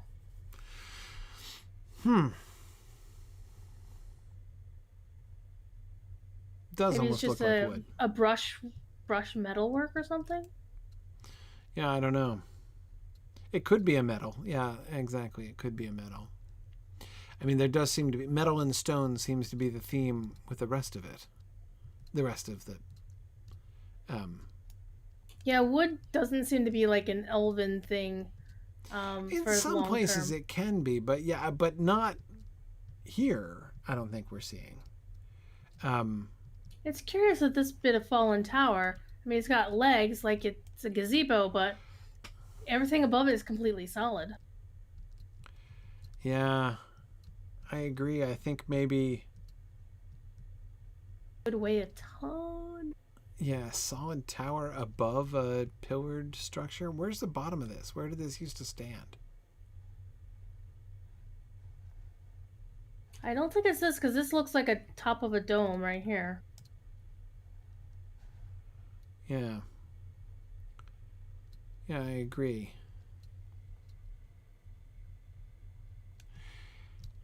What do you think this stuff is? I think it's fake fire. I think this is like gold, worked gold that's designed to look like permanent torches burning around the edges of the dome. That could be it. Like forge, like hey, we're going to be building forges, so let's get something that looks like a forge. There Maybe. seems to be an attacked one up here in the corner though, and it's on the tall pillar base, like over here that's fallen. But just like there's nothing here. Hmm. You can't even jump into it. I do think that some elves would work with wood. In fact, we know for a fact that many of them did. But remember, we're in a Noldorin region here, a uniquely Noldorin region. And I'm not saying that the Noldor would never work with wood, but they don't seem to have very much, or at least if they have, remember we're talking 5,000 years ago. It would have, yeah. So I'm curious about this non-gate here by this mini gazebo of doom. Is like there's literally not. It's like the gate and then shoop over the edge. right, this is for you don't want to take a long walk, long straw at this door. Now, it's possible that there has been erosion. We discussed that. That's what I was the thinking. possibility of something that there used to be maybe a little plane here to do the final lookout, but yeah, it seems almost like a booby trap the way that it's currently set up, which I can't. But let's back up from this structure a second, because I'm trying to figure out what is this building after all, and where was it? Okay, so there was this tower in the corner.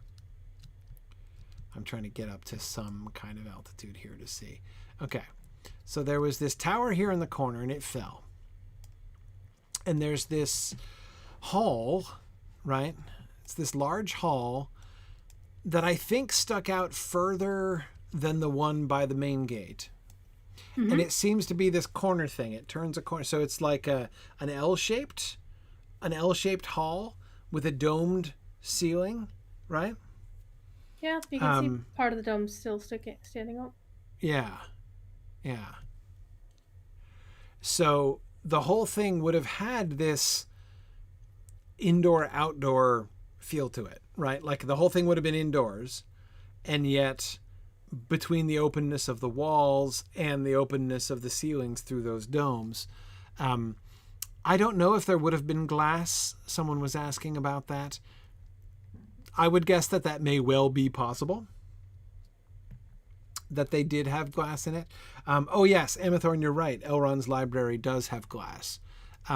So I think that does seem to make it more possible.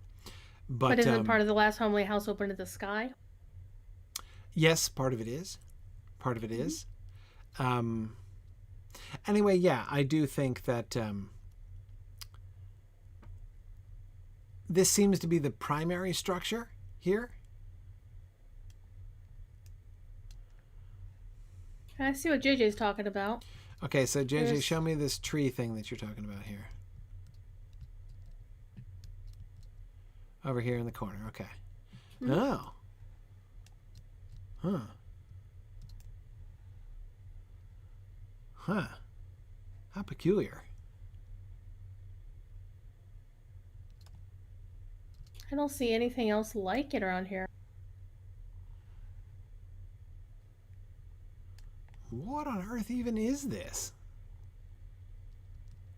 It does have that same grain structure kind of things that we were seeing on the door frames that we can see right here at the base of this podium, which is the base of the pedestal, the pediment. That's the word I'm looking for. Yeah, but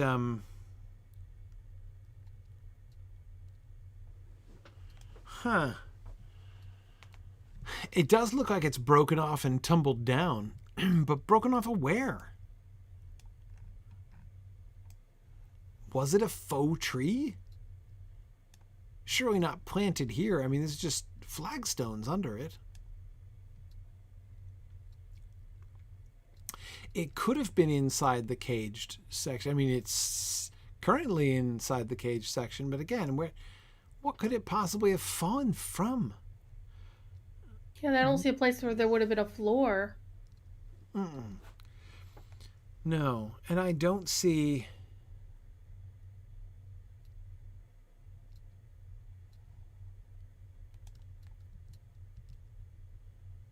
it's very strange. Right, so James, you're thinking it could have been inside this tower? Maybe, or, like under the pillars here. Maybe.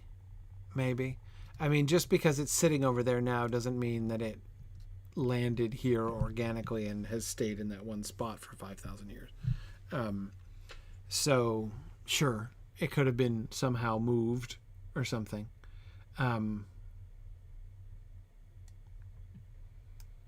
Yeah.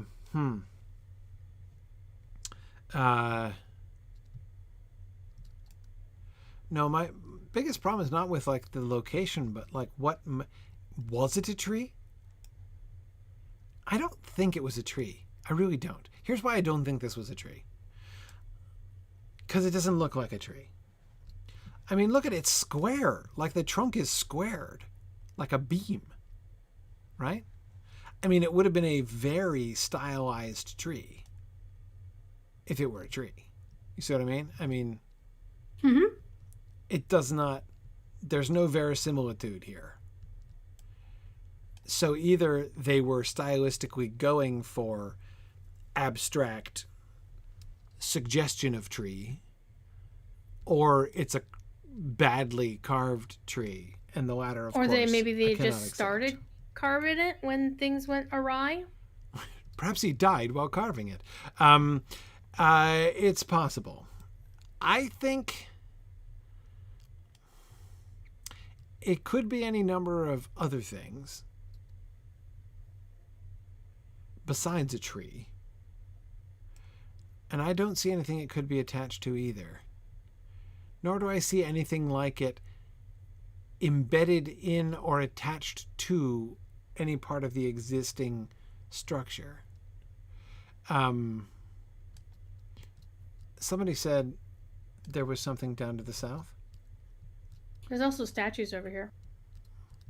Oh, yeah. Hang on. I meant to look at those. Oh.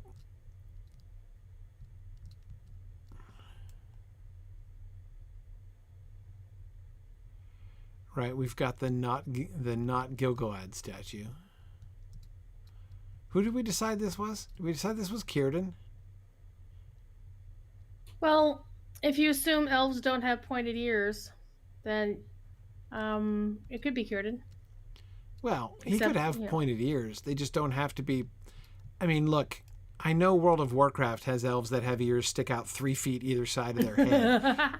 But, your ears can be pointed without being 8 feet long, so... True, but the statue's ears are, in my view, decidedly human appearing. What? It doesn't have any ears. Which one? This one? The one on the ground, the broken one. Oh, the broken one. I'm not looking at the broken one. I see. Those ears. No, I was looking at the dude with the mace. I don't think it's Kier. I don't think it's Kieran. I don't think it's definitely not Gil-galad because he doesn't have a spear. Um. Could it be Celebrimbor? No, Celebrimbor. So, well, okay. Normally, Celebrimbor is depicted with a hammer, right? And Gil-galad is depicted with his spear. Not to mention, I would want to see some stars on his shield, right? Mm-hmm.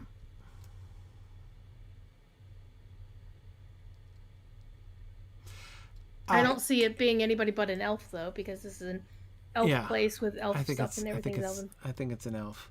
Um, I I don't think the fact that it's not bearded doesn't mean it's not Círdan. He could have been in a pre-beard stage. So That is actually this is known. totally a pointed ear, by the way. That ear is absolutely pointed. Right there. There's a point. Right there. It comes to a literal point. Here it is. A point.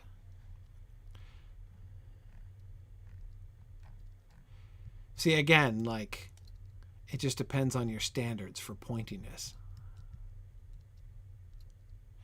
But this is a beard. So this is Círdan. He's got a beard. Yeah, he would have to be simply because he's the only known. Well, there's another bearded elf, yeah.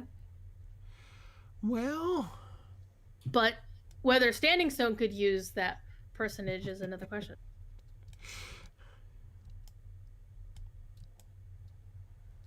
I mean, they're clever about including stuff from the stuff that they're not allowed to name, but I think something like that they would probably get yelled at. okay, but hang on a second. Here's another question. Why would there be any? Why would there be Last Alliance era statues? Because this is all Because this place would have fallen, yeah. long before that. Long before that. And also, Círdan didn't have a beard all that much at the Last Alliance. Not as far as we know. No, I'm referring to the in-game depiction. I know. Oh, the in-game depiction. Yeah, the in-game yeah, depiction. you get to meet him Right. Yes. twice, in fact. Right. Right.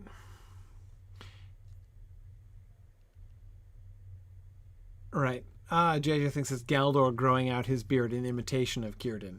Also very possible. Very possible. Did they make statues of Valar? Yes, but not like this. I do believe that Elbereth is depicted in that statue in Rivendell, but again, it's like a statue on a whole different order of magnitude. It's not just like statue of Luthien, statue of Gil-galad, statue of Elbereth standing next to each other. You know what I mean?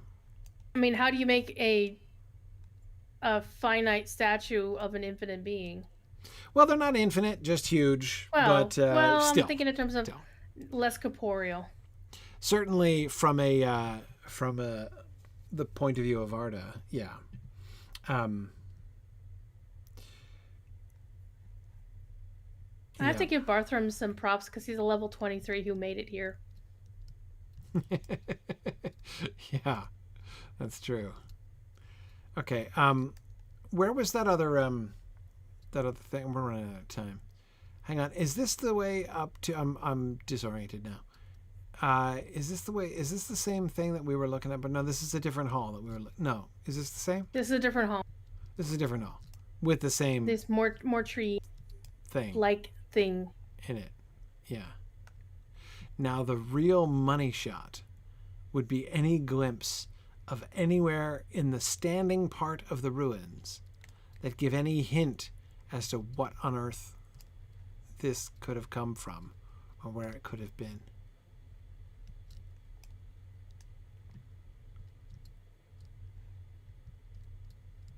Not a blessed clue. Me neither. I mean, I don't even see anywhere they'd have like a second floor. You mean the actual floor? Yeah, I don't see because in the corners, the diagonal portions of the corners, they have these other galleries and these windows come down. And there's no space to put a floor anywhere. Agreed. Agreed. Nor do we see any corbels or anything like that sticking out of the Mm-hmm. walls that would suggest there used to be a wooden floor. So this is like a vaulted hall. Yep. Yep. Which would seem to fit. I mean, as Valori was pointing out, this fits stylistically like the party houses we were seeing in Ered Luin. And also, I mean, the whole thing is like speak, friend, and enter. This was a time of deep peace, not just like, oh, hey, we're in an interregnum between wars. This is like, oh, hey, we're at peace for a long time. Yeah, indefinite no defenses. peace. Yeah, exactly. They thought evil was defeated permanently. Right. And now we've got another. Oh, hey, look. Another one of the. Is this like that? Wait a minute. This has like a walkway or a chute. Which does? One you're looking at. A walkway or chute? Yeah, from the second floor of the dome. It's like there's like a. Honestly, it looks like a little doghouse at the top of the thing, and a little walkway for the pet to come down. Which was slanting down. It's like the gazebo in the far corner, but with a very different angle and different slope on the but it than is the other one. Yeah. Oh, I see.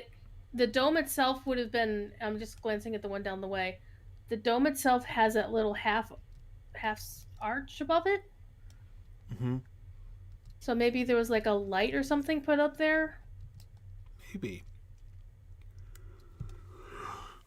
Nice now it's up on pillars. It's up on pillars so that it doesn't.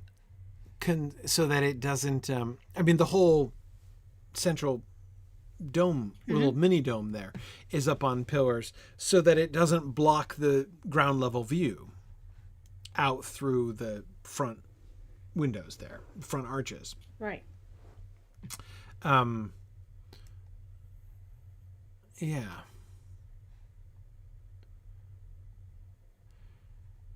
I feel like I'm in Castle Care Paravel. I think that maybe that was little private guest bedroom suite. That's what I'm thinking. Because it looks private. It's filled in solidly. It doesn't have windows all around it, which is unusual around here, right? And the slope, it doesn't have the inward, I guess, inward towards the town, but outward from the dome, right? There's just this one little arch. It parallels the dome. It parallels it, but it's structured very differently, right? It's not an open gazebo look where you can look out on all sides. It's a solid dome of stone with just a little door in it. No, actually, it's the gazebo. It's got pillars that look like it's collapsed. Like if you come further away from it, you can see those pillars broken up. Oh, I see. Definitely not the king's doghouse. Okay. So it did have a gazebo and it fell. It just fell in on itself. I see. But it's still at a different. The walkway is still different. Yeah. And that is still very different. Maybe there was a reason for it. Maybe it's just how this hill is built. I don't know. Maybe they borrowed the dwarvish foreman from up north. What, the one who does things crookedly? Mm-hmm. Yeah. Yeah. No, I don't think so. I don't think these guys borrowed that much from the dwarves.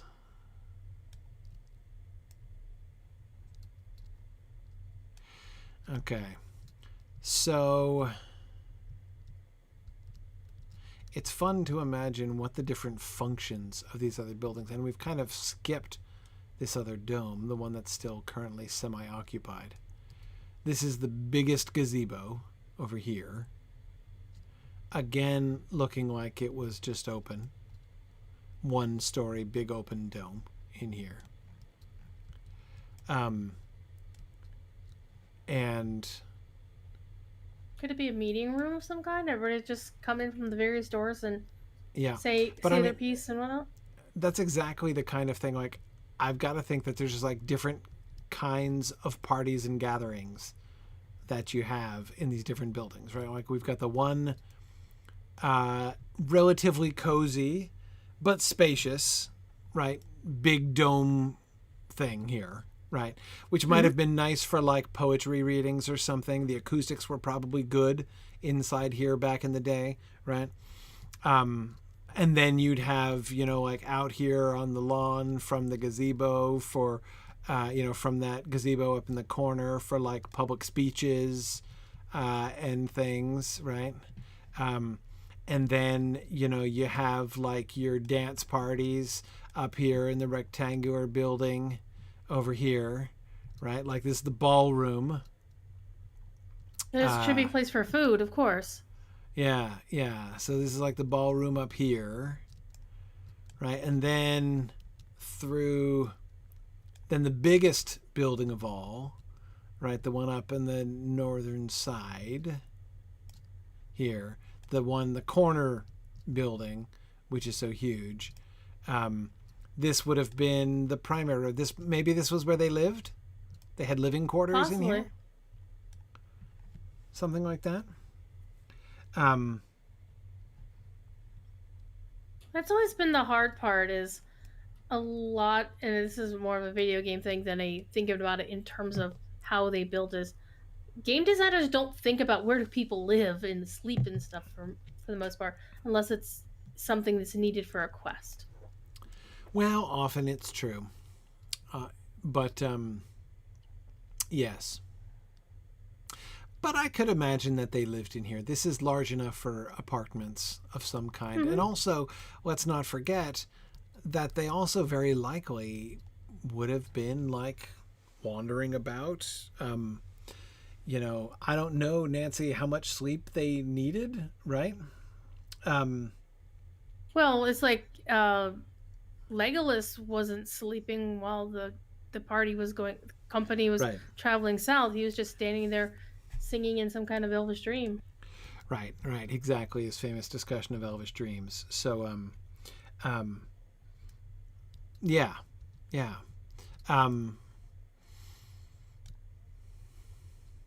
Yeah, and then you've got your really shallow, pool Fish pond. in the middle. Yeah.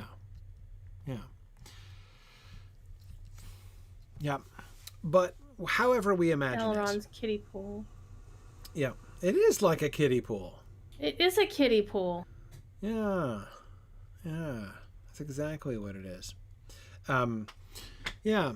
So, but it really does have all of the elements of just a pleasure place, right? This is just various places where they had fun in different ways. Yeah, I don't see anything that would say, oh my gosh, we're actually making anything here. That there's a function. This is all form. It's totally not function at all. Right. Beyond, hey, this is like the Pure at Bristol or something. Right. Sorry, I'm adding my kitty to the pool. There we go, as JJ suggested. Okay. Yeah. No, I think that's just what we see here. Now it truly is a kiddie pool. Exactly. No, it's definitely a kiddie pool. We are terrible people sometimes. So, all right, good. Well, what I'll be interested to see is what differences, if any, we can see. Are there just going to be other, the other spots that we can find around, around through Eregion? Are they just going to be other spots like this? Like, let's build party spots in other locations. Are we going to be able to tell any kind of differences in, their intentions and why and where they built things? So we will see. We will see what we see as we move around. how we're going to move around. We can start back again at Gwingris, but I guess we should just kind of explore through this area and see what we find here. We will avoid... I guess we can go down to this other city over here, or this other... in the direction of this other ruin that's on the map, south of the Holland Ridge. Again, we have to avoid any specific narrative areas, so we won't go up in this direction, and we won't go, of course, down towards the Redhorn Pass or anywhere near the Wolf Hill yet. But I think we can still, through High Holland here, be focusing and then head down. So we'll kind of hug the western side of Eregion to begin with, and then we'll fill in the rest as we continue through. All right. Very good. We should probably go. We're late now. Having gotten to our field trip closer to on time, now we're late. But that was fun looking through Gwingris this evening. Thanks, everybody, for joining us, and we will see you guys next week for more Eregion exploration. Thanks, everybody. Bye now. Bye.